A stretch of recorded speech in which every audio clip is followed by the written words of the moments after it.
countdown for blast off. X minus 5, 4, 3, 2, X minus 1, fire.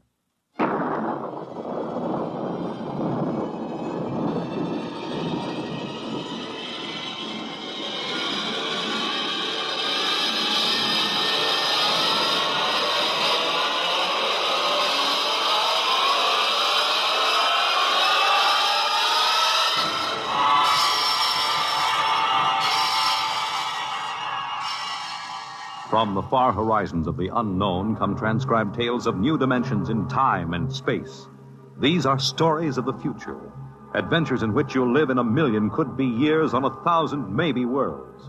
The National Broadcasting Company, in cooperation with Street and Smith, publishers of astounding science fiction, presents X minus 1.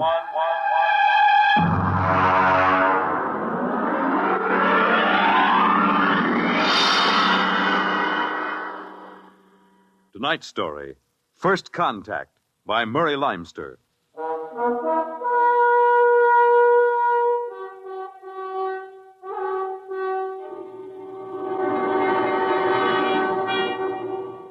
They had been in space 6 months now, moving with the incredibly faster-than-light speed of the overdrive. In 6 months, they had gone from Earth outward and outward to the crab-like nebula with the twin stars. A routine flight of exploration and scientific research. Solid object about 90,000 miles away, sir. Located, Dort. Exactly. Identify it. A small object, sir. Captain, I've never seen anything like this before. Whatever it is out there is coming toward us at an incredible speed and retreating to zero just as rapidly. What's the mass of the object, Dort? Well, it varies with the distance from us, sir. Step up the scanners. Nothing, sir. Absolutely nothing shows out there. And yet there must be something. Those alarms are foolproof. Action stations, man all weapons. Condition of extreme alert in all departments immediately. Captain, what is it? Dort, I ran into the same thing once before on the Earth-Mars run. We were being located by another ship, and their locator beam was the same frequency as ours. Every time it hit, it registered as something solid and monstrous. But, Captain, we're the only Earth ship in 18 light years around. How? I didn't say it was another Earth ship out there, Dort. Another race? That's right. There's a spaceship out there, all right. But it's not manned by human beings.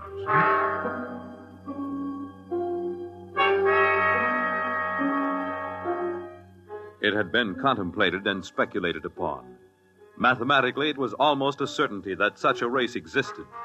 But in 18,000 Earth years, no human spaceship had ever encountered them. Now the situation was precipitated. And somewhere outside the Earth vessel, there was an alien race. Of what shape? Of what quality? Of what psychology? It's moving, sir. Heading right for us. At that speed, we'll be in touch in 10 minutes. Heading right for us, huh? Just what we'd do if a strange ship appeared in our hunting grounds. Friendly? Well, maybe. We'll try to contact them. We have to do that. But friendly? Thank the Lord for the blasters. They may not be hostile, sir. Well, they may be. That's what I'm paid for. Put on this job for, to worry about the troubles that may never happen. To all hands, now hear this. A ship is approaching manned by an alien race. I'll give the signal for attack or defense if it be necessary. There'll be no move made unless I give the order. I do not wish to provoke trouble. Stand by. Their ship is slowing down, sir. It stopped. Weapons Department, report. Weapons Department, report. Alien ship remarked. Target fixed.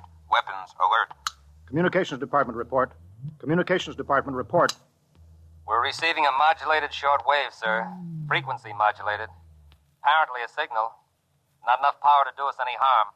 Well, try to make some sense out of it. Report any progress to me immediately. One thing in their favor, sir. They didn't attack immediately without question. They're trying to establish contact. That seems to indicate they're reasonable. We'll see. What are they doing now?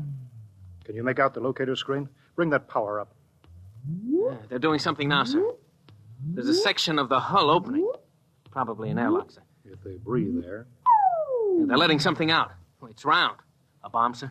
Unknown object released from alien ship. Observed by Weapons Department and targeted. Stand by. See what they're doing, sir? They've left the object out there right where they were. And now they're withdrawing the ship. There's no reason why that object couldn't be a bomb, Mr. Dort. Intended to let us think precisely as you're thinking right now. just have a hunch, sir. I think they're friendly. I think whatever it is out there is a means of communication. You're probably right, but I won't gamble the ship on a probability. Sir, I'd like to volunteer to go out there and look that thing over. You understand whoever does examine it is expendable. Yes, sir. Requisition a lifeboat. If it's all right with you, sir, I'd prefer just a suit with the drive in it. It's smaller and the arms and legs won't make me look like a bomb. And I'll carry a scanner, sir. You may leave when you're ready. Thank you, sir.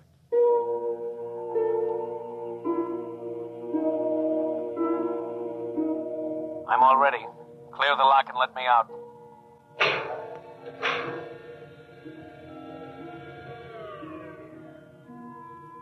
Weapons Department reporting to the captain. Mr. Dort located. Mr. Dort is targeted. Stand by. If that object out there is a device to capture one of our people for observation and questioning, it'll be blown out of existence, including Mr. Dort. Stand by.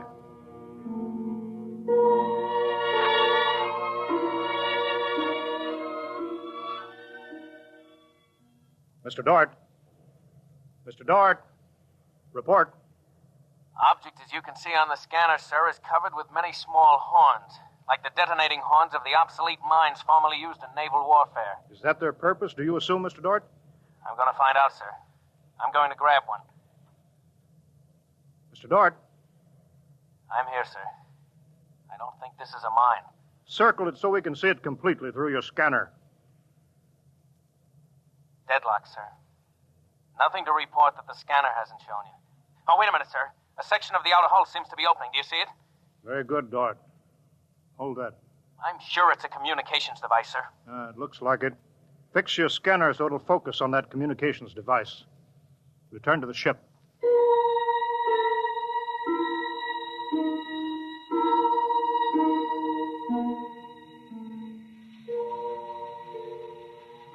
Communications Department. Communications Department. Progress report, please. We've established communication, sir. Is there a psychologist on the team down there with you? Yes, sir. Mr. Burns is working with us. Will both of you please report to the bridge at once?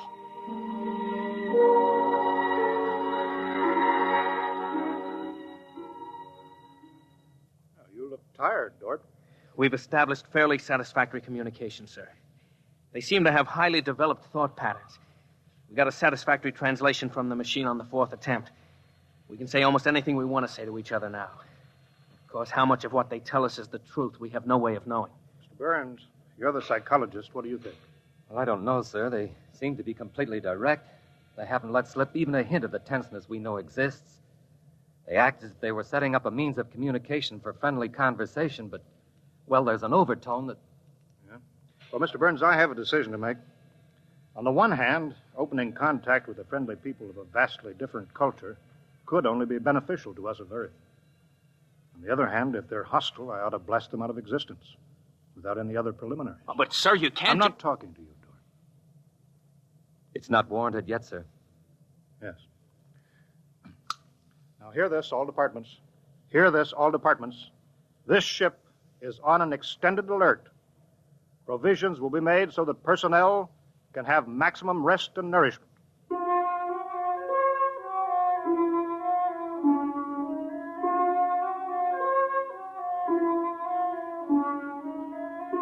Communication continued by means of the artificial language set up arbitrarily between the Earthmen and the aliens, decoded by the mechanical decoders.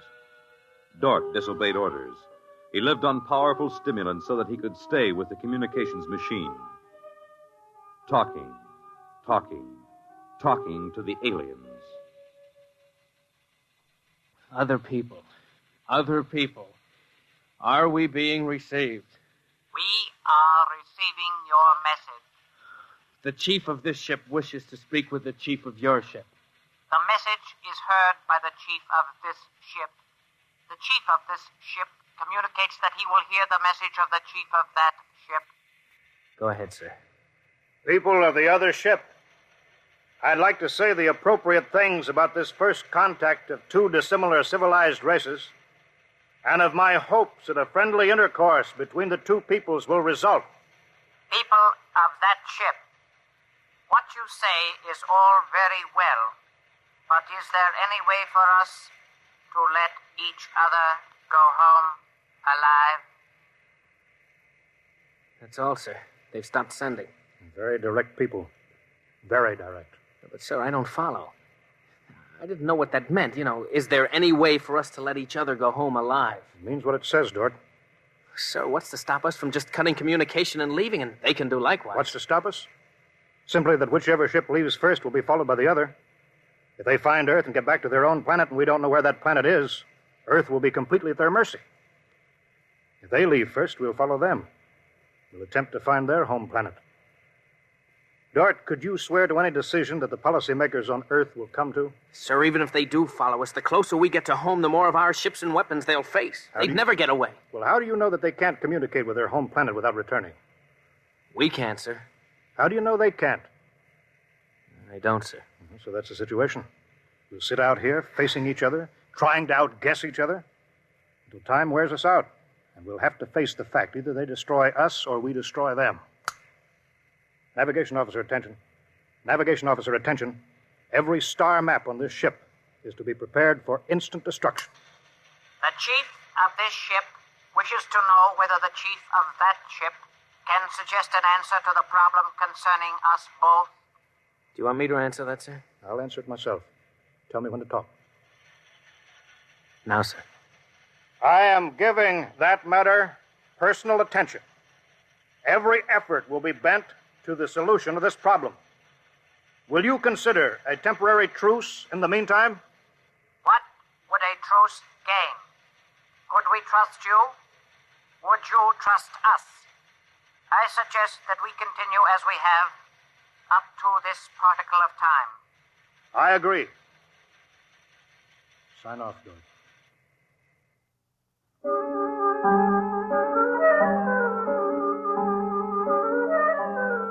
Weeks went by, and during the weeks, the exchange of information continued without let-up. What particle of time are the people on that ship at? The resting time. All rest except myself and others on alert duty. Same on this ship. You people of that ship are very similar in many ways. Do you have a family? I have a mate. I have a mate and 3 offspring. It is too bad for them, as well as us, to have to kill each other. This ship can't see any way out of it. Can that ship? If we could believe each ship, yes. Our chief would like it. But we can't believe you, and you are afraid that we do not tell the truth, although we do. This ship would trail you home if this ship were able to. That ship would do the same. But this ship feels sorry about it. I believe you're a friend. I share your belief and like you. But there is a possibility that you were put to make a trap for me. I will stop now and think it over.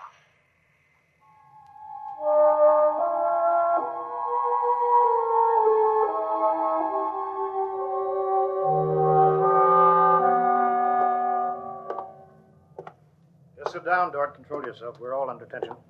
Doesn't do any good to pace like some caged animal. Yes, sir. All right, now, I've read the complete transcription of your conversations with this one alien. What does it prove, Dort? Sir, these people are so much like us in their thinking. Well, sir, they're likable. They're likable and they breathe oxygen. Their air is 28% oxygen instead of 20. But they could do very well on Earth. It'd be a highly desirable conquest for them. Dort, I'm as set against violence as you are. I don't see any way out of this. And I think we've got to break this status quo. So if in 70 hours we don't see any other way, then I have no further choice. I'll blow them to bits.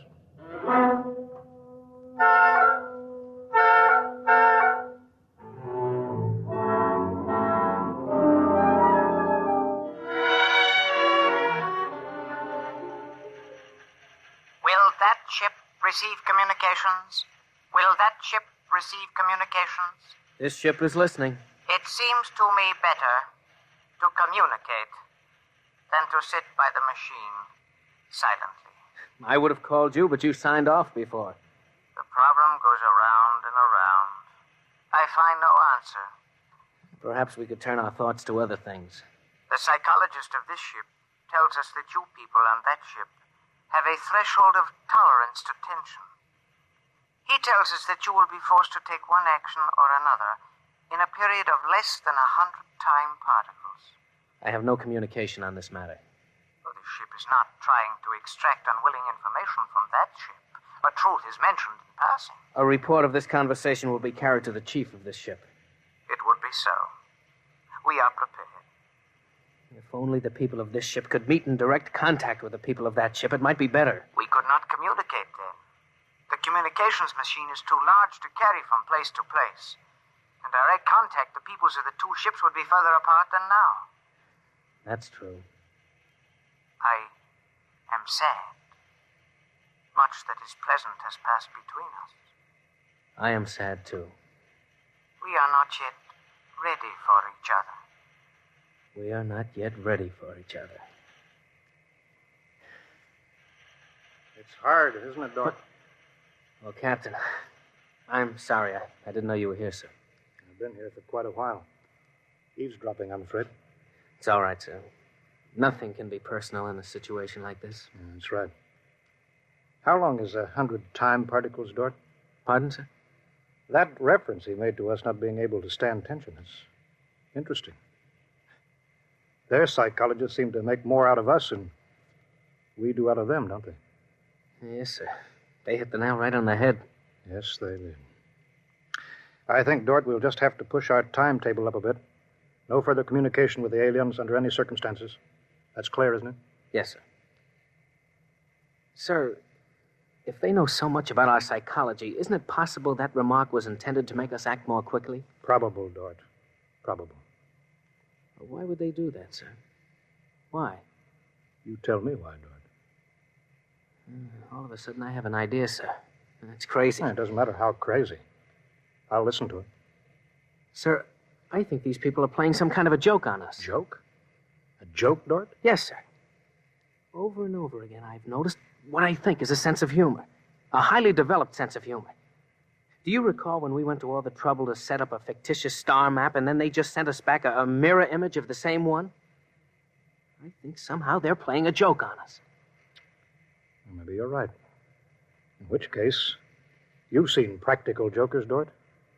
Their jokes aren't always funny. Sometimes they hurt people.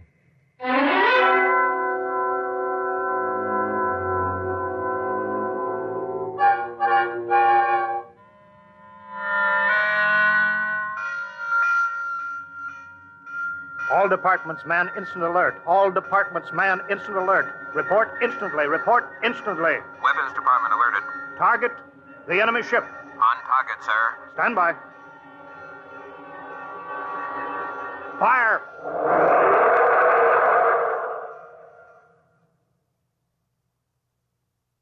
They're gone, sir.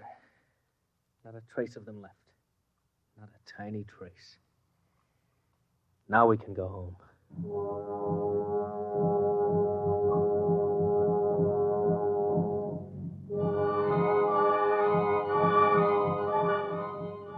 Communications to Captain. Communications to Captain. Report. Sir, I'm picking up new signals. Same frequency as the original alien signals. That's impossible. That ship was destroyed. I'm receiving signals, sir.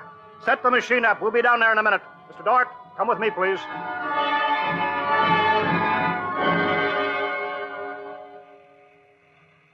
It's good to be on the way home. Yes, it is good. Do you suppose we'll ever figure out what happened to the other ship? Never. A blinding flash and they were gone. I suppose they couldn't figure a way out of the situation. An unstable people. They had no sense of humor to cope with the situation. They exploded themselves out of existence. It seems reasonable. They must have had powerful weapons to destroy themselves so completely. Yes, what a shame. In a way, I grew to like them. This isn't meant for us, sir. I don't know what's happening, but I think we're overhearing a private conversation. I understand, Dort. Be quiet, will you? Many things might have come out of a relationship with that people. They were describing a disease they call cancer. I think it is similar to the Fogren syndrome. We might have helped them. They might have helped us, too. Well, too bad. We'll never find them again, I think. The odds of such a chance meeting in the vast space of the whole universe. There are no figures for such odds, are there? Turn it up, Dort. Turn it up louder. That's all there is, sir. The signal stopped there. Sir, I don't know how, but somehow when we fired at them, we didn't destroy them, but we did set up a condition whereby they've become invisible to us, and we've become invisible to them. Captain to Engineering Department. Halt forward motion. Captain, why are we stopping? Listen, Dort, you say they're invisible. They are, but they're not destroyed because we just heard them. They're out there somewhere. Invisible. Well, you heard them, so they're heading for home. We're invisible to them, too, sir. How do you know, Dort? How do you know this whole thing isn't a setup? Suppose that's true, Captain. You heard their conversation. They weren't talking like any monstrous people. They seemed decent and warm, just as decent and warm as we are. How do you know this conversation wasn't planted, deliberately set up for us to hear? How do you know that, Dort? Yes, sir, you're right. They may be out there and they may not. They may be telling the truth or they may be trying to trick us. They may be friends or they may be the most deadly enemies. You said they had a sense of humor, Dort. What a joke to play. To deliberately set up a situation where we wouldn't know fact from fantasy, truth from lie. Wouldn't that be a joke, Dort? Yeah, but we don't know that they did that, sir. And we don't know that they didn't. We don't know anything. Sir, does that mean we never go home again? I don't know. I have to think about it. I have to think about it.